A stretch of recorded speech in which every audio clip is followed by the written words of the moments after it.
नमस्कार, आप देख रहे हैं एसबीटी न्यूज। पेश है 25 जून शनिवार शाम 7:15 बजे राजस्थान की बड़ी खबरें। भारतीय प्रौद्योगिकी संस्थान और राजस्थान सोलर एसोसिएशन मिलकर भविष्य में नवीनीकरण ऊर्जा विशेषकर सौर ऊर्जा पर अनुसंधान करेंगे। इससे सस्ती व आधुनिक सौर तकनीक उपलब्ध हो सकेगी। आने वाले एक दशक में प्रदेश में पारंपरिक ऊर्जा के स्थान पर अक्षय ऊर्जा को आसानी से प्रतिस्थापित किया जा सकेगा। इससे सस्ती ऊर्जा भी मिलेगी और प्रदूषण से भी राहत होगी। आईआईटी और आरएसए ने शुक्रवार को जोधपुर स्थित आईआईटी के टेक्नोलॉजी पार्क में नवीकरणीय ऊर्जा के लिए सेंटर ऑफ एक्सीलेंस स्थापित किया। भाइयों और बहनों, राष्ट्रपति ने आपातकाल की घोषणा की है। इससे आतंकित होने का कोई कारण नहीं है। 47 साल पहले 25 जून 1975 की सुबह तत्कालीन प्रधानमंत्री इंदिरा गांधी की आवाज में ये संदेश रेडियो पर गूंजा तो देश के लोगों को पता चला कि 25 जून 1975 से देश में इमरजेंसी लागू कर दी गई है। दरअसल 25 जून 1975 को जब इमरजेंसी लगी, हरदेव जोशी राजस्थान के मुख्यमंत्री थे। उन्हें अपने बेटे की शादी छोड़ दिल्ली पहुंचना पड़ा। आपातकाल लगाने से कुछ घंटों पहले तत्कालीन प्रधानमंत्री इंदिरा गांधी उनसे बात करना चाहती थी। वरिष्ठ पत्रकार विजय भंडारी ने इस घटना का विस्तार से उल्लेख किया है।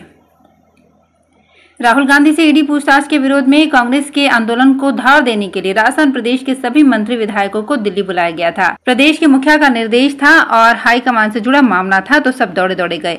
इस बीच पूर्वी राजस्थान के एक मंत्री अपने क्षेत्र में पहले से तय कार्यक्रम का हवाला देकर दिल्ली नहीं गए। मंत्री जी के पास बड़े नेता का दिल्ली बुलाने को लेकर फोन भी आया, तो उन्होंने कहा कि मेरे आने से ईडी रुकती है तो आ जाता हूँ, अगर शक्ल ही दिखानी है तो फोटो ले जाइए। ये जवाब सुनकर बड़े नेता भी सन्न रह गए।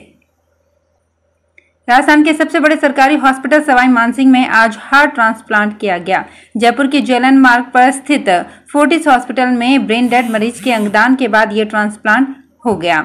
हार्ट के अलावा मरीज की दोनों किडनी और लीवर भी डोनेट किए गए, जिससे कुल 4 लोगों की जिंदगी बचाई गई। एसएमएस में ये चौथा और राज्य में 11वां हार्ट ट्रांसप्लांट हुआ है। इससे पहले मार्च में भी एक ट्रांसप्लांट हुआ था। ब्रेन डेड मरीज राजेंद्र शिंदे मूलतः महाराष्ट्र के पुणे का रहने वाला था। एक हादसे में घायल होने के बाद उसका ब्रेन डेड हो गया था। जिला प्रशासन ने शनिवार को पुलिस जाब्ते और अधिकारियों के साथ प्रतापगढ़ जिला मुख्यालय पर स्थित जिला जेल का औचक निरीक्षण किया और बंदियों के प्रत्येक बैरकों की जानकारी ली।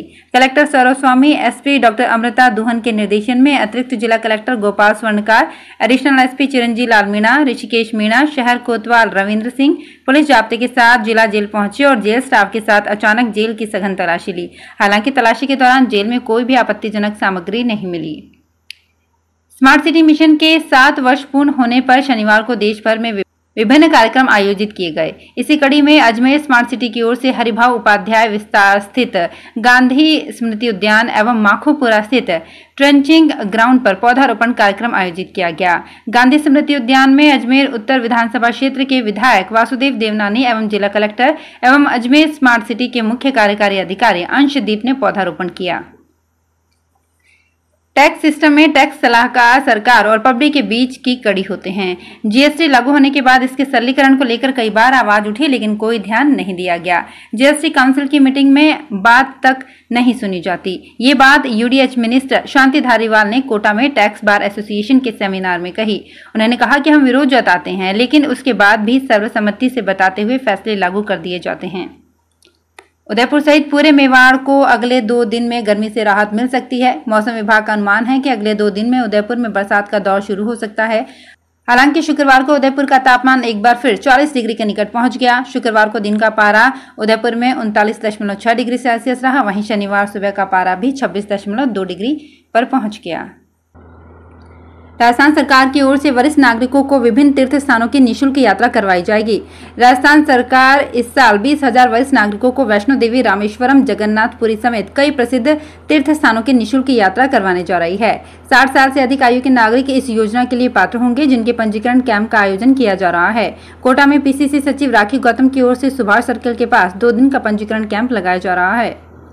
राजस्थान के सरकारी अस्पतालों में इलाज पूरी तरह से फ्री है। एसएमएस अस्पताल में भी ओपीडी रजिस्ट्रेशन शुल्क भी मरीजों से नहीं लिया जा रहा, लेकिन दवा की कमी से मरीज मजबूरी में जेब कटवा रहे हैं। एसएमएस अस्पताल में किसी भी दवा काउंटर पर दवा उपलब्ध नहीं होने से रोगियों को 11 नंबर डीडीसी काउंटर पर भेजा जा रहा है। वहां भी उन्हें निराश होकर ही लौटना पड़ता है। एसएमएस अस्पताल की ओपीडी में दिखाने के लिए आने वाला मरीज कई जगह कतार में लगने के बाद जब डीडीसी पर पहुंचता है तो उसे दवा नहीं होने का कहकर बैरंग लौटा दिया जाता है। भरतपुर जिले में आस्था के केंद्र गिरिराज धाम में आगामी 9 से 13 जुलाई तक मुड़िया पूर्णिमा मेले का आयोजन होगा। यूपी सरकार से राजकीय दर्जा प्राप्त मुड़िया मेले में इस बार 80 लाख से अधिक श्रद्धालुओं के आने का अनुमान लगाया जा रहा है। श्रद्धालुओं की अनुमानित संख्या के आधार पर ही प्रशासन की ओर से तैयारियां की जा रही है। आषाढ़ मास की पूर्णिमा को लगने वाला 5 दिवसीय मुड़िया मेला गुरु भक्ति एवं गिरिराज महाराज की भक्ति को समर्पित है। यहाँ आने वाले लाखों भक्त ब्रिज में रज में लेटकर दंडवत कर 7 कोस की परिक्रमा लगाते हैं। 5 दिन में यहाँ आने वाले श्रद्धालुओं की संख्या 1 करोड़ तक पहुंच जाती है। इस सीजन का आखिरी सावा 9 जुलाई को रहेगा। इससे एक दिन पहले 8 जुलाई को भड़ल्या नवमी पर अबूझ मुहूर्त रहेगा। इस दिन भीलवाड़ा जिले में सैकड़ों शादियां होंगी। 10 जुलाई से देव सो जाएंगे। फिर 4 माह बाद नवंबर में देव उठने एकादशी का सावा होगा। हालांकि शुक्र तारा के अस्त होने से विधिवत लगन मुहूर्त 28 नवंबर से शुरू होंगे। यानी भड़ल्या नवमी के बाद विवाह मुहूर्त शुरू होने के लिए 140 दिन का इंतजार करना होगा। हालांकि 4 नवंबर को देव उठने एकादशी पर अबूझ मुहूर्त में कई जोड़े दाम्पत्य सूत्र में बंधेंगे। स्वर्ण नगरी जैसलमेर को पर्यटन नगरी भी कहा जाता है और यहाँ सबसे ज्यादा लोग पर्यटन के व्यवसाय से जुड़े हैं। राज्य सरकार की ओर से पर्यटन को अब उद्योग का दर्जा दिए जाने के बाद जैसलमेर के पर्यटन से जुड़े लोगों को उद्योग का दर्जा मिलने के फायदे भी मिलने शुरू हो गए हैं। सबसे पहले होटल वालों को बिजली के बिलों में 2 रुपए प्रति यूनिट का डिस्काउंट दिया गया है। अब सालाना लाखों रुपए के बिल भरने वाले होटल वालों से केवल 7 रुपए यूनिट का ही चार्ज लिया जाएगा। इससे उन्हें लाखों रुपए की बचत होगी।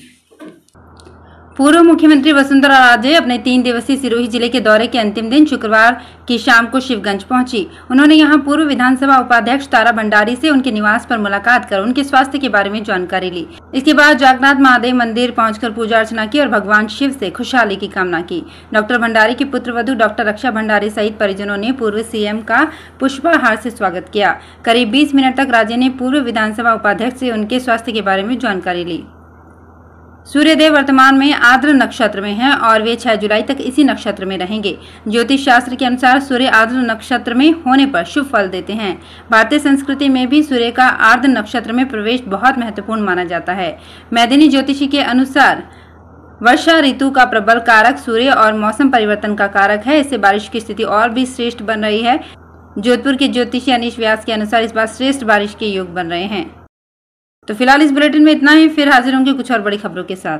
अगर आप भी अपने आसपास की छोटी बड़ी और महत्वपूर्ण खबरों से अपडेट रहना चाहते हैं तो सब्सक्राइब कीजिए हमारे चैनल एसपीटी न्यूज को और प्रेस कीजिए बेल आइकन पर।